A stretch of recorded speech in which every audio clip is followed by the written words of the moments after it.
as opposed to having a blanket policy and one treatment for everything all the time, everywhere, saying, okay, you know what?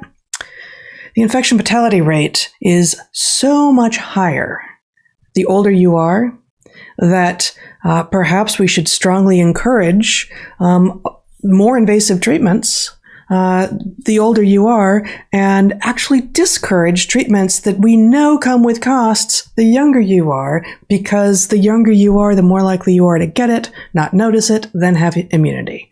And the idea of protecting yourself against all costs and thus leaving your immune system potentially naive to it until a later point, at which point you will be more susceptible, is batshit crazy medical policy. Yep. Is what it is. So this piece was sent to us by a fan this week. I would not have run into it otherwise. And so this is in an outlet called The Gray Zone, which I'd never heard of before, written by an academic called Christian Parenti, published the last day of March of this year. Title is How the Organized Left Got COVID Wrong, Learned to Love Lockdowns, and Lost Its Mind, an Autopsy.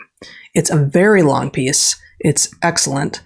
I'm just going to read the first two paragraphs. And this is written by a left-leaning academic, as far as I can tell. I mean, I think he says that in there, but you can also just kind of tell that he is. He says, "It is hard to destroy your own cause and feel righteous while doing so, yet the American left has done it. After more than 2 centuries at the vanguard of the struggle for freedom, the American left, broadly defined, executed a volte-face." I looked up how to pronounce this. A volte-face. I saw a lot. Okay. It means an about face. I don't know why we're using that one. I'm going to start over. Yeah. Okay. Oh, hello. It is hard to destroy your own cause and feel righteous while doing so, yet the American left has done it. After more than 2 centuries at the vanguard of the struggle for freedom, the American left, broadly defined, executed a volte-face and embraced anti-working class policies marketed as purely technical public health measures. For 2 years, the left has championed policies of surveillance and exclusion in the form of punitive vaccine mandates, invasive vaccine passports, socially destructive lockdowns, and radically unaccountable censorship by large media and technology corporations. For the entire pandemic, leftists and liberals, called them the lockdown left, cheered on unprecedented levels of repression aimed primarily at the working class, those who could not afford private schools and could not comfortably telecommute from second homes. And he, if I may, thank you, Zach, he spends some time in that vein and then says, arguing reason against COVID hysteria is like attempting to put out a magnesium fire using water, but I will try anyway.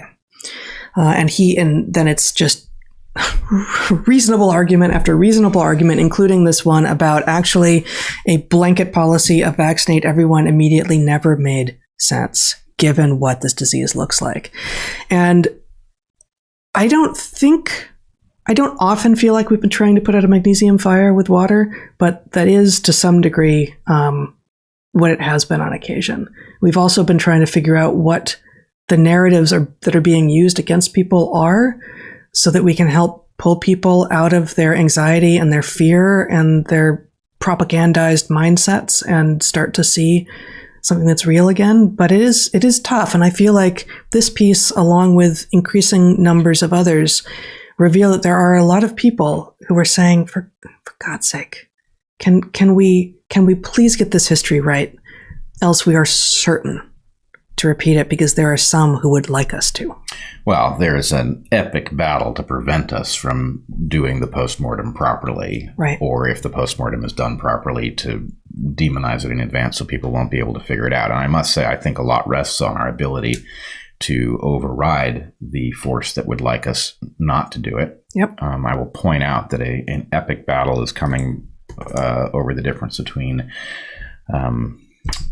consequences in 2020 and 2021, because the point is anything that happened as a result of our vaccine policy will be easily blamed on COVID, and the difference between what happened in 2020 and 2021 is the place to see that distinction. Mm-hmm. But anyway, very, very interesting to hear that has emerged. It sounds like a very bold academic. It will be interesting to see what happens to him.